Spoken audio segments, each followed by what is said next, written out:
bener iku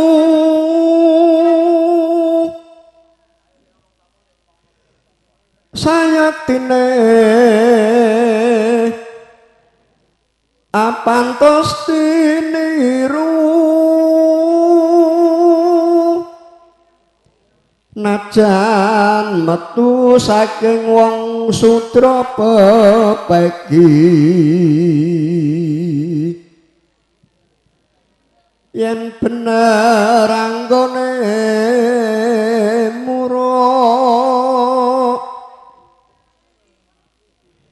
iku pantes sira anggo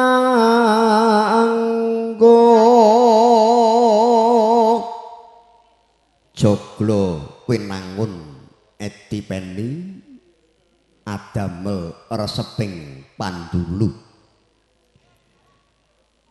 Bismillahirrahmanirrahim. Assalamualaikum warahmatullahi wabarakatuh. Alhamdulillahirabbil alamin.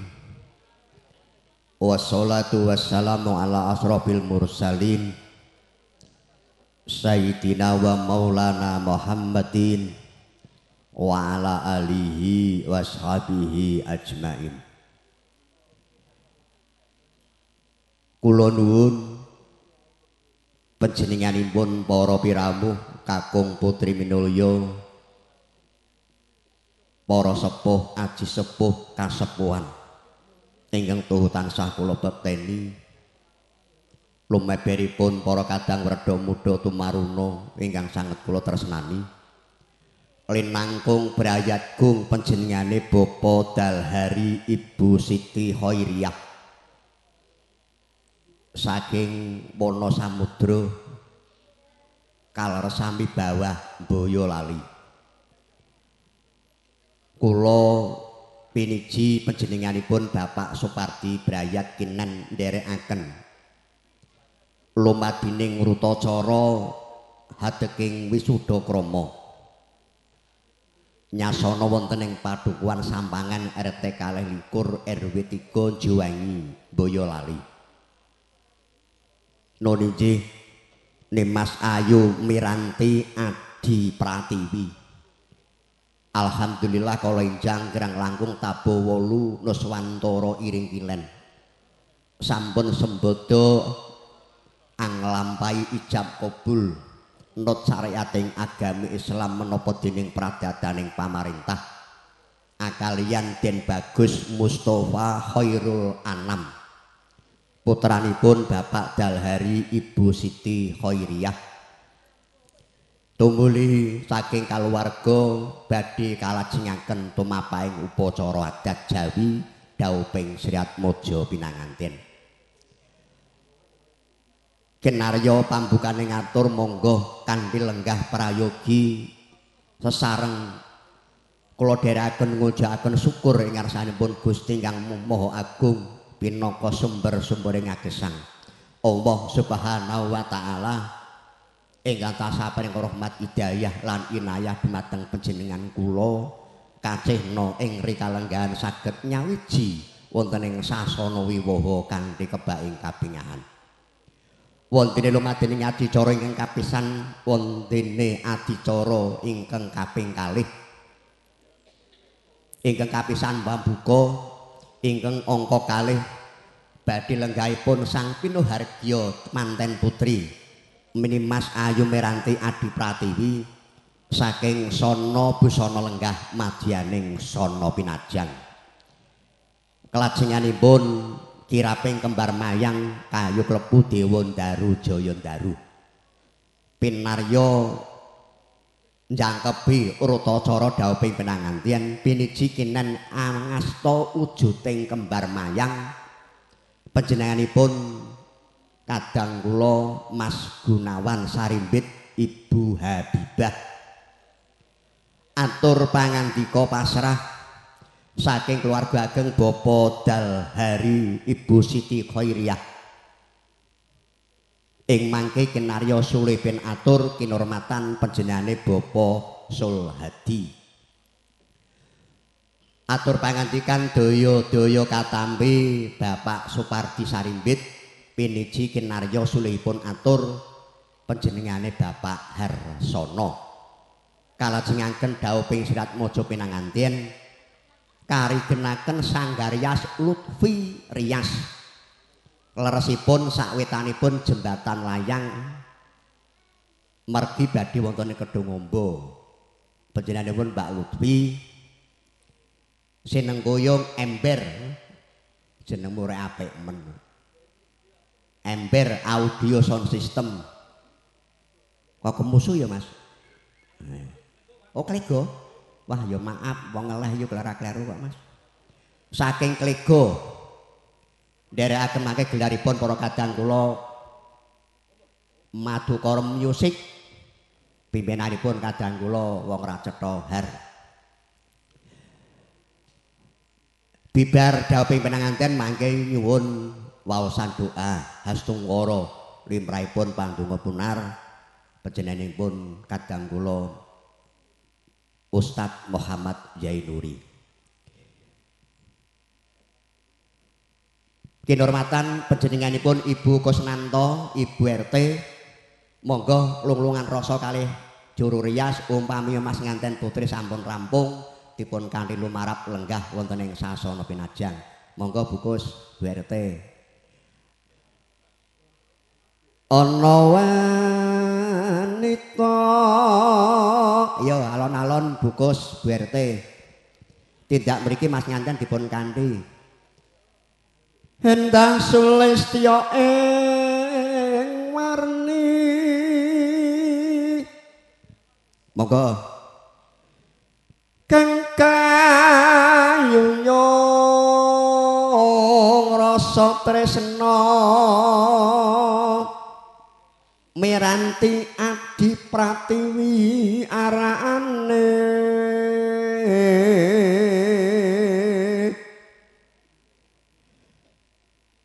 Joko Bagus kang tinuju Mustafa Khairul Anam priya puniki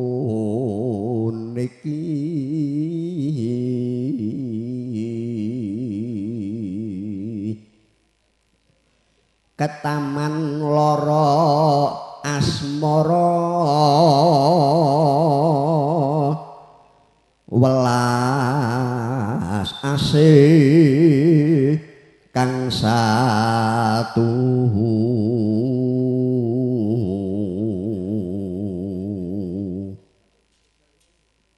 jejodohan salaminyo lahir batin ati loro wis nyawiji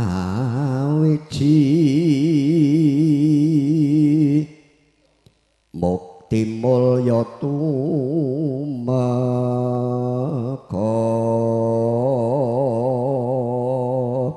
biyuh ayune ora jamak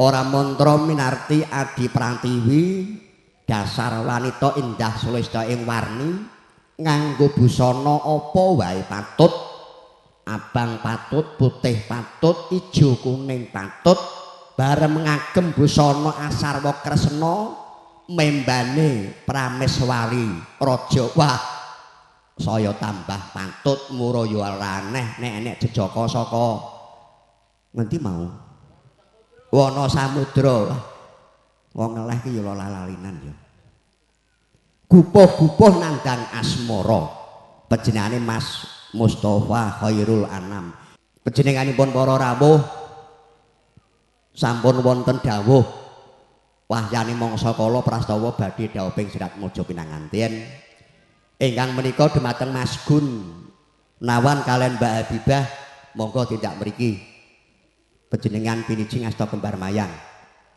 Mbak Habibah pundi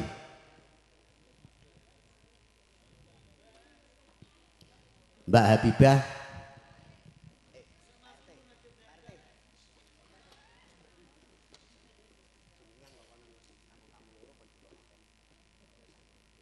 iki wong loro tindak mriko nyuwun ngambil kembar mayang. Jenengan ning tengen digandeng. Gandengan bojomu. Lah, ana alon-alon. Yo bismillahirrahmanirrahim. Sinten niku alon-alon ya Allah. Yen lumampah kanthi laku wenang asmane Mas Gunawan kang nyarimbit piniji kinen angasta kembar mayang kaki among monggo Mas nganten kakung inembanan Bapak Dahlari Ibu Siti Khairiyah sulipun Bapak Dahlari kinurmatan Bapak Suhadi kasun miyat saking Palenggan monggo nganti Mas nganten kakung sawetawis kula dherekaken wonten sasana palerman kaki among nyayamong sami dirigenke Mbah Guru kang sumile tumuruning kembar mayang pun Mbak Habibah kundur mriko Mas Gun tidak mriko yekti dadi kudangane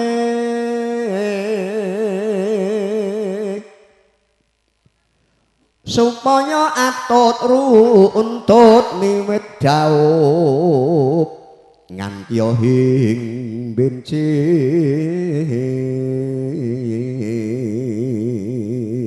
monggo Pak Sulhadi lumaksana lantara alon tumuju wonten ing sasana lung tinampi Pak RT monggo kasundhik dalem mlebet Pak Supardi sekalian nderekaken Pak RT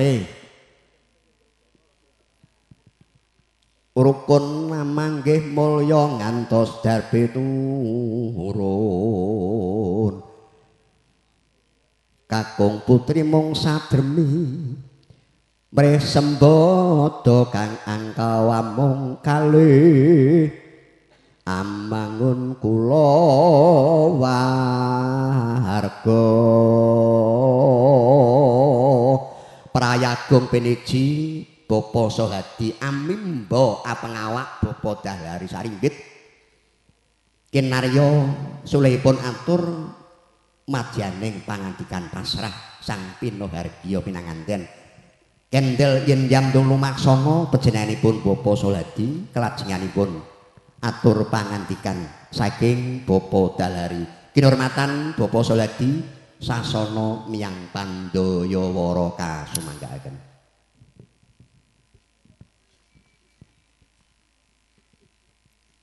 Bismillahirrahmanirrahim.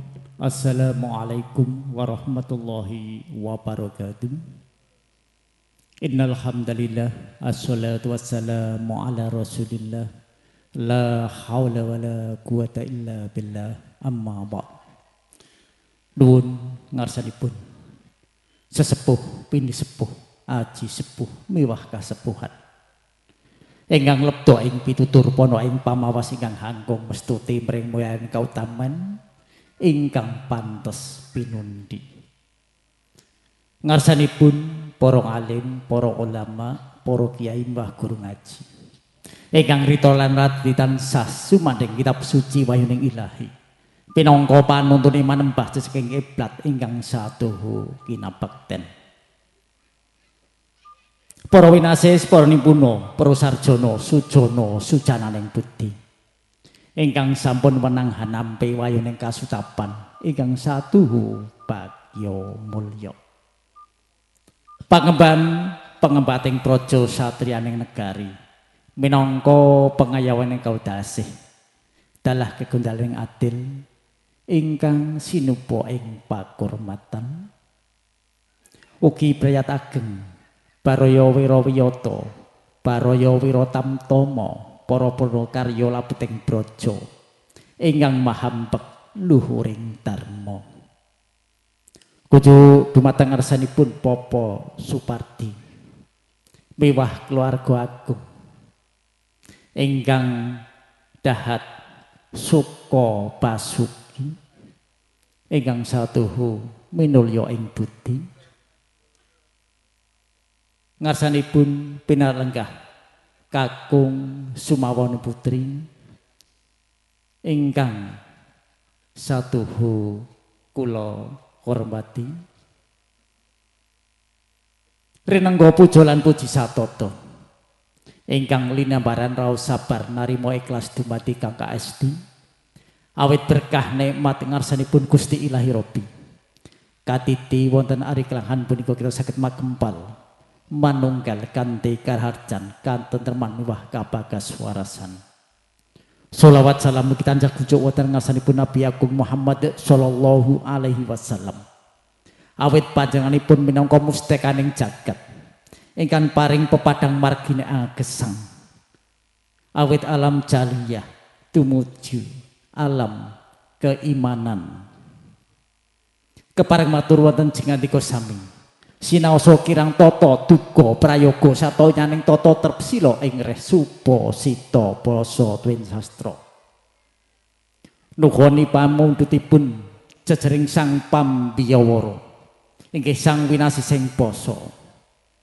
kepareng matur wonten ing jingandika sami kinen ngaturaken wudaring kanta paparing sedya atur manembrana piswanipun Bapa Dalhari sakukuban sepindah ngaturaken salam taklim kunjuk dumateng ngarsanipun Bapa Supardi sak keluarga agengipun bikaulina assalamualaikum warahmatullahi wabarakatuh. Mugi kasugengan karaharjan tansah tumanduk kajiwa lan kasarira wonten jingandika sami dalasan kula. Pilih wonten ari kalanggan punika kula kinten ngaturaken temanten jalu sasele ingkang asesilih Roko Mas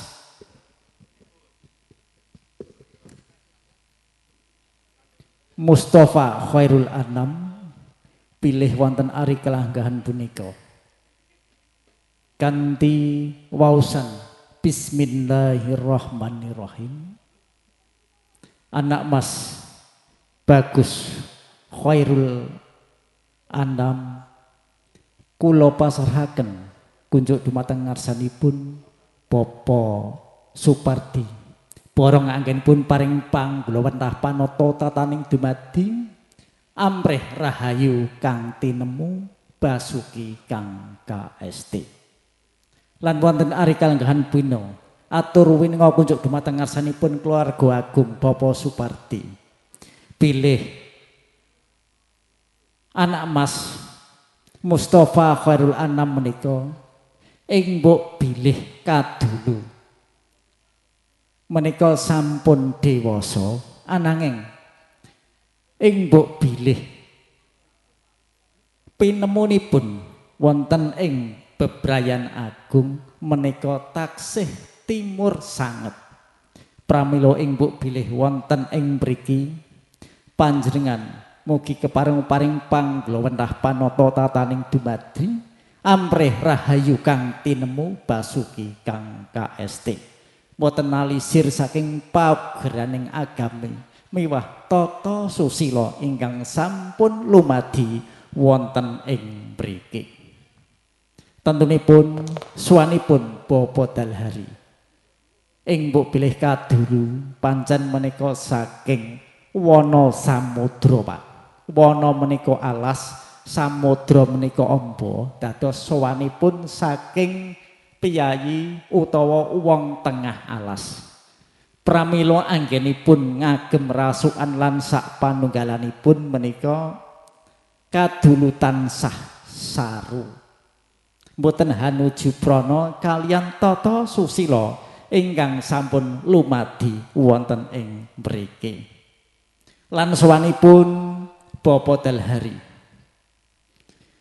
menika mboten saged ngasta oleh-oleh punapa-punapa ananging malah mbekta bala Kurawa ing mbok bilih kaetung menika mboten rampung-rampung bebasan ron asem ingkang tumuwuh wonten ing wanci labuh pramila sedayanipun amung handamel repoting keluarga Bapak Supardi anggenipun paring lelados saha juru gembul bujana pramila kanthi andhap asoring jiwa raga kula nyuwunaken pangapunten ingkang sak kathah-kathahipun tentunipun anggenipun temanten sarimpit badhe kapanggihaken miturut satataning adat ingkang sampun sinenger wonten ing mriki kawula amung nderekaken sumangga kasumanggaken lan kunjuk dumateng ngarsanipun para rawuh samudayanipun langkung-langkung kunjuk dumateng ngarsanipun para ingkang sampun handuk kaping yuswa ingkang ateges sampun sinangket mring Gusti ingkang Maha Kuwasa sak mangke ing mbok bilih sampun paripurna ing gati Bapa Dalhari sak rombongan nyuwun kepareng lengser pamit wangsul dateng sampokipun sowang-sowang mugi kanthi pamuji pangastu karen dening para rawuh sageta anggen kula lengser saking sasana rinengga menika tansah winantuk ing suka waluya tinebihna ing sambi kalaning marga lan atur wuninga kunjuk dumateng ngarsanipun keluarga ageng Bapak Supardi ing mbok bilih boten wonten pambengan lan sak panunggalanipun sak mangke mugi temanten sarimpit keparenga anglarapaken dateng dalemipun Bapa Dalhari ingkang sampokipun wonten ing Kedung Bulu Kedung Pilang Wonosamudra Kabupaten Boyolali mbinjang wonten ing dinten Sabtu Surya kaping 1 Agustus utawi Surya Eka Kawindu 2026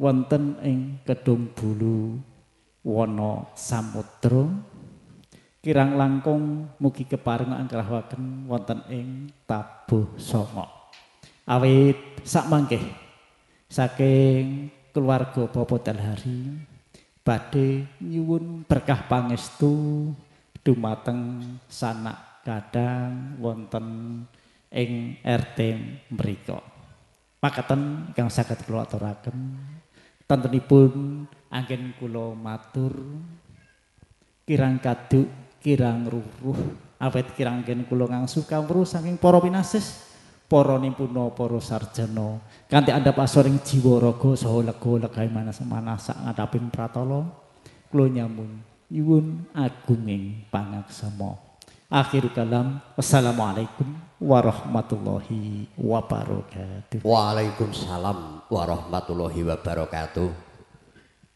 Piyayi Kedung Pilang Wonosamudra menika ribasan bagor isi madu. Tegesipun boten adoh watu ning cedhak ratu.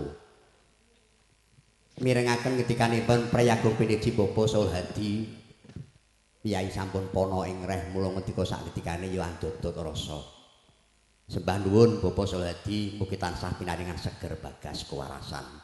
Kelajenganipun daya-daya katampi Bapak Supardi Sarimbit Ibu Ngatmini Piniji panjenenganipun kadang kula Adimas Harsono wanci prayogi nyumanggaaken.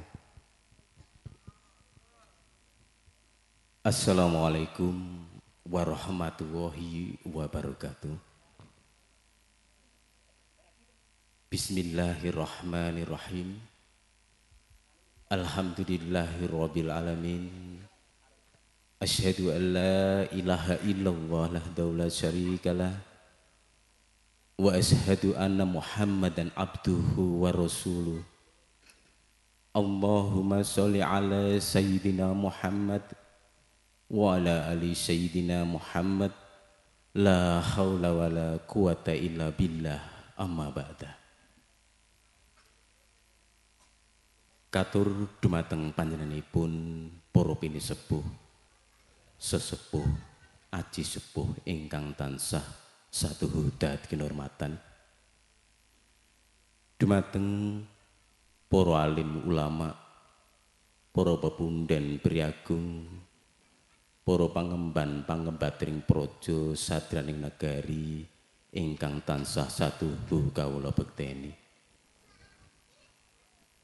Dumateng para rawuh kakung miwah putri ingkang tansah satuhu bagya mulya, langkung-langkung dumateng panjenenganipun keluarga agung Bapak Dalhari lan Ibu Siti Qoriyah, minggahipun dumateng panjenenganipun Bapak Zulhadi ingkang tansah kawula bekteni.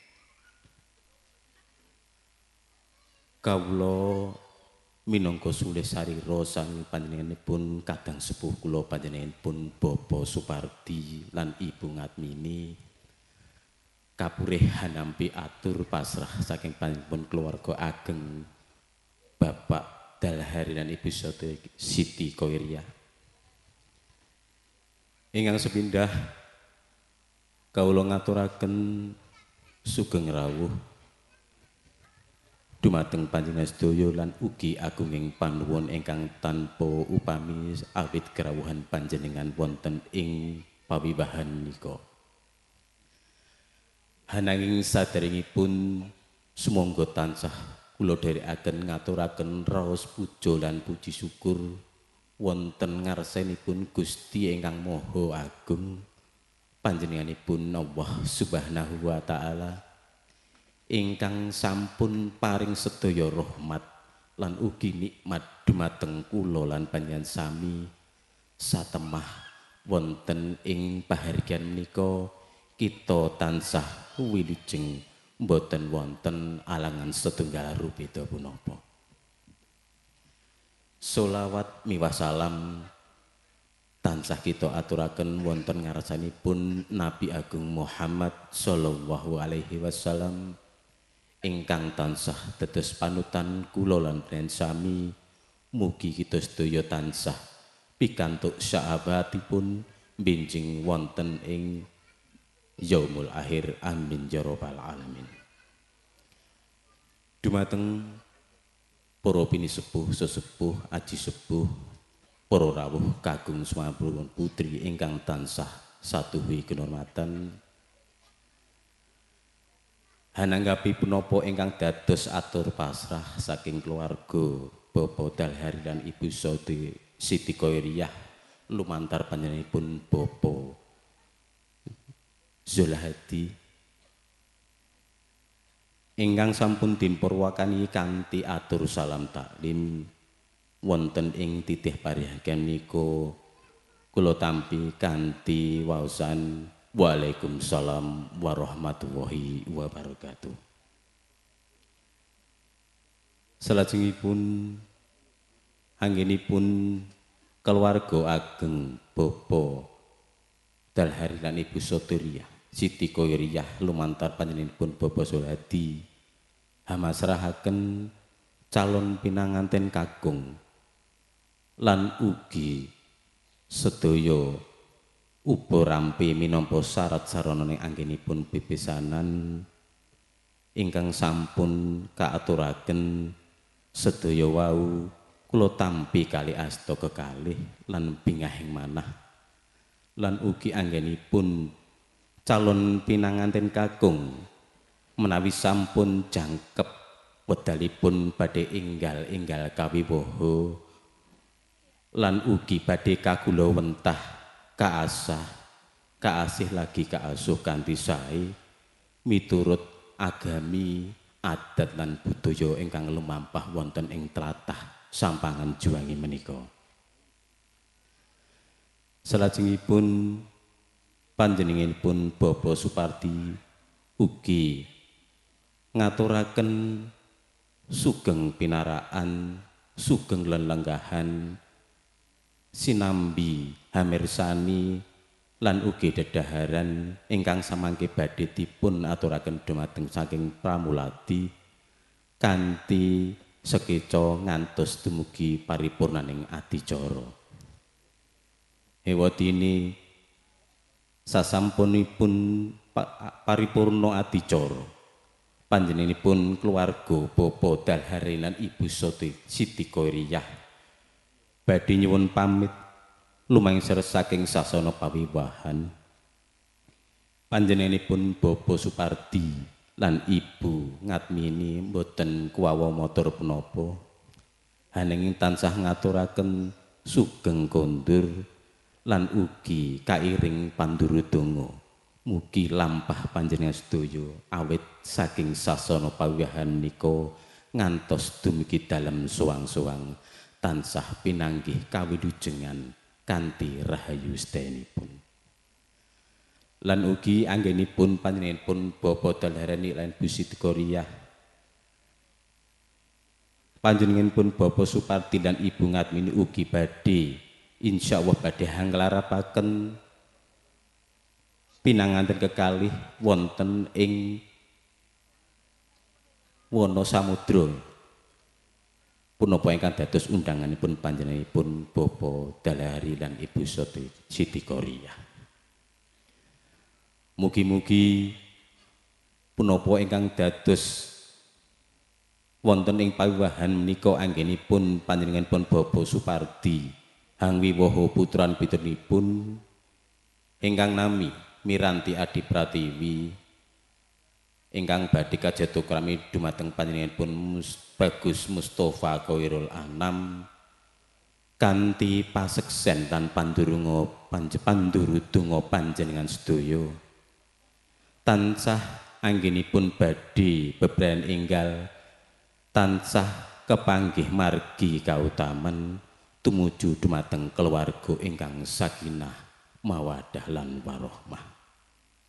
Mekaten atur panampi saking keluarga Bapak Supardi lan Ibu Ngatmini wonten kirang lepatipun kawula nyuwun agunging samudra pangabsama. Saking kawula mbok bilih wonten jajar jaweting basa anggen kawula matur kirang subasita kurang trapsila kawula nyuwun lumunturing sih samudra pangabsama. Akhirul kalam billahi taufik wal hidayah.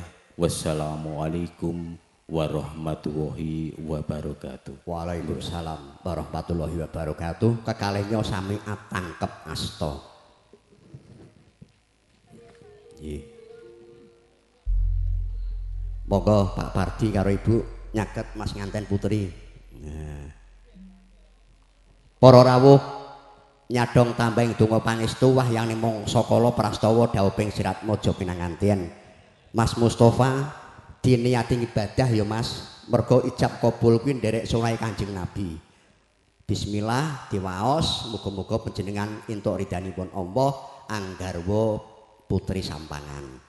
Nah, para kadang MK Music njubuhaken swasana kabiwada ungeling kodha ngorek.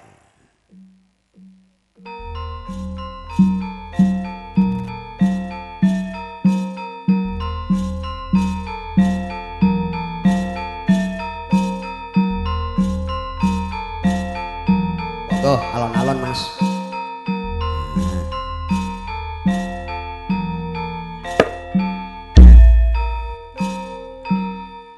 Allah menika menawi sampun ngersake jodoh kun fayakun bakale kasembadan. Mongko kedhong pilang kono ki ora kurang wong ayu. Jebul Mas Mustofa kepranan karo kenya Sampangan. Sampangan kini ora kurang wong bagus. Jebul Miranti pranan karo jejaka alas amba iki Pak Sulgadi iki kok ngendikake wana samudra wana alas samudra ki amba pun alas amba mila duk rikala semono kekalinya kawis tinggal apago tinggal nulya tangan-tangan loro sami kumlawe balangan sadak lininting sinebut godhong suruh dumadi gondang kasih kalawan gondang tutur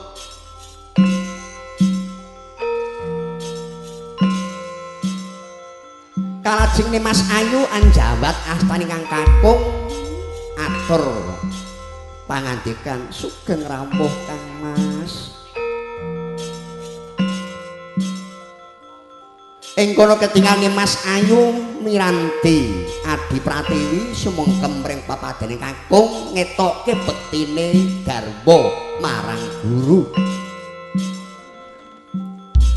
dene kang kanggung tangan tengen nyandak lumayane kang garwa kawirik maneh den aras lumayane yo tak tampa sembahmu diajeng dadi jimat paripih dadekake teguh juwanane awake dhewe wong loro anggone arep bebrayan kelajenganipun ing kono ketinggal Mas Mustofa sikil tengen midahan tiga tegese ngidak ndok pecah tigan pinidak niku mengko karep nggih Mas Mustofa jenengan ngidak ndok pecah wiwit dina iki panjenengan karo Mbak Miranti kedah rubah pola pikir nek jenengan riyen isih legan isih joko isih kenya neng dindi ora ning sing ngaru ora ning sing ngeridu bareng panjenengan kelakon ngidak ndok sinobya mini suda krama wiwit dina iki panjenengan pola pikir tindak tanduk salah bawa munamuni nyandang menganggo kudu dijumbuke nek jenengan saiki dadi wong tuwa merga wis wani dadi nganten wong tuwa munggo ing pribadi wong tuwa munggo ing keluarga lan wong tuwa munggo ing masyarakat mula kula meling kalih panjenengan wong loro mbah ning Kedung Pilang mbah ning Sampangan kene ngetokno panjenengan wong loro guyub rukun tansah angganda arum membane kembang mawar kinaya lambaran jenengan ngidak ndok nek jenengan gandane arum ngendi nggon tansah dingalembana dielem tangga kiwa tengen dilem sedulur luwe-luwe bakal ngalembana dening Rama lan Ibu mila ing kono panjenengan nulya kekalihnya duk rikala semono anggennya bebrayan miwiti ijab kabul sampun kalampah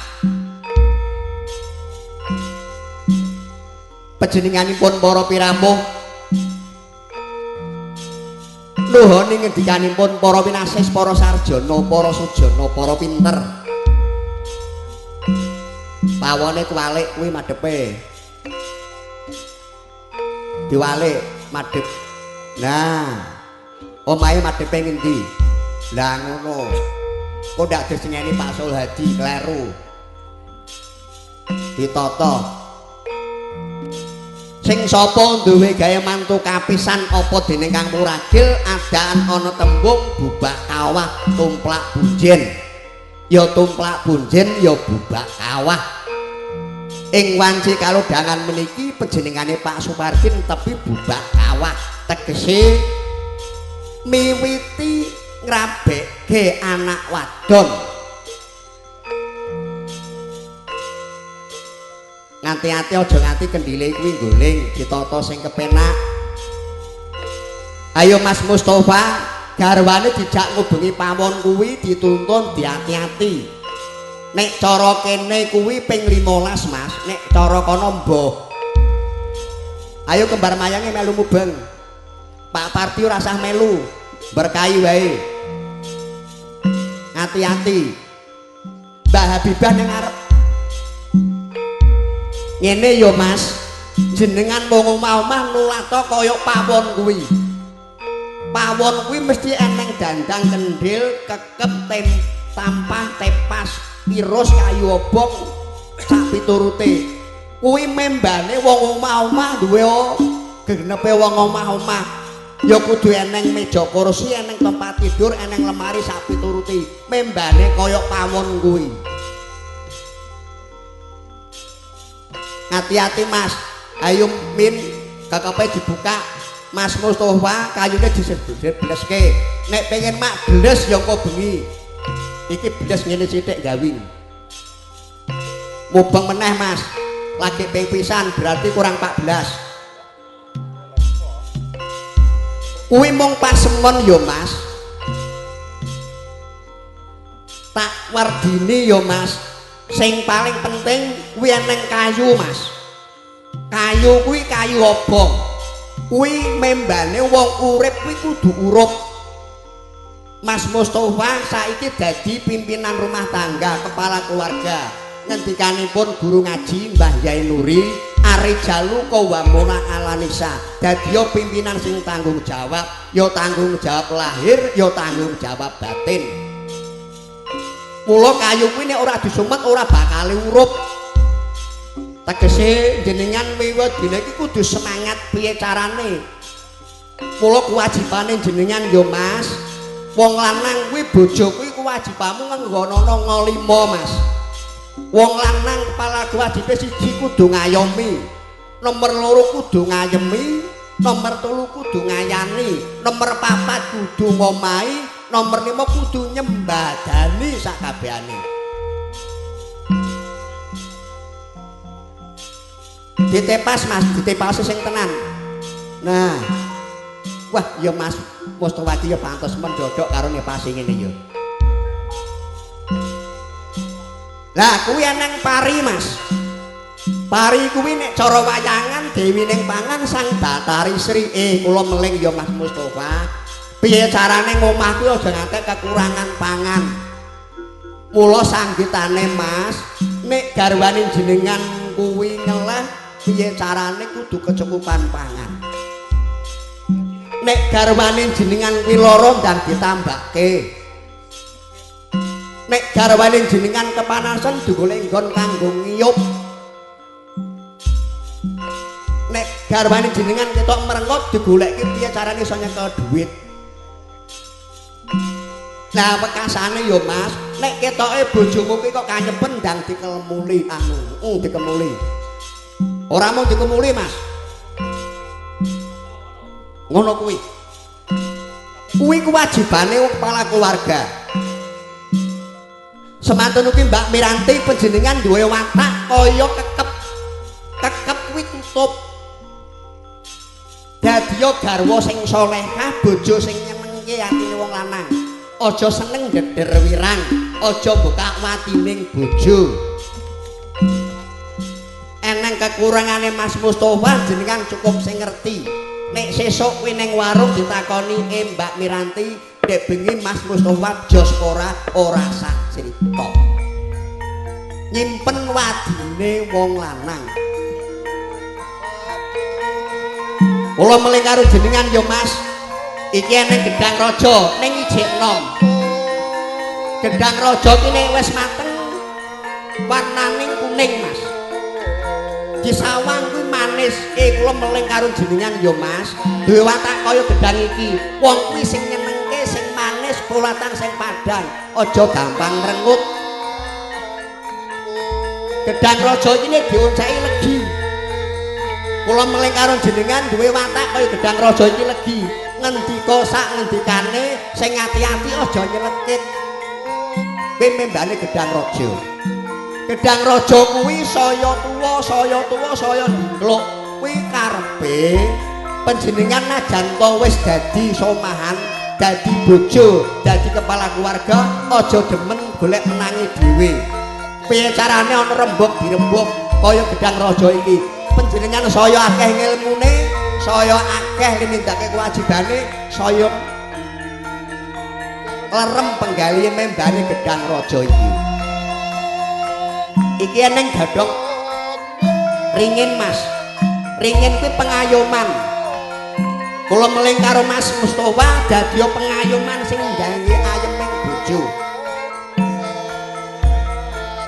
Tak kira niku ya Mas Mustofa karo Mbak Miranti nek jenengan ijek kurang ngarem prinsipe wong omah-omah dolan tuku Mas silaturahim mergo sapa wong gelem silaturahim bakal ora pedhoke seduluran ora bakal ngadoke rezeki mergo apa ngendikane Kanjeng Nabi layaskul jannata khati'ur rahim sing sapa medhot seduluran ora mlebu swargane Gusti Allah. Sing ati-ati nggih Mas, dolan ning mungku ora apa-apa silaturahim, ora usah gawa-gawa. Ning kono gawa alhamdulillah, ora gawa ya ora apa-apa.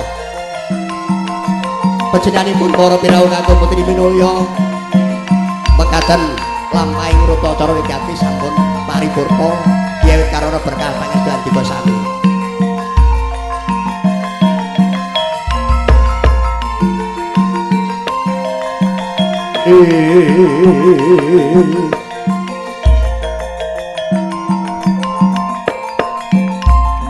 Luhuring bebraya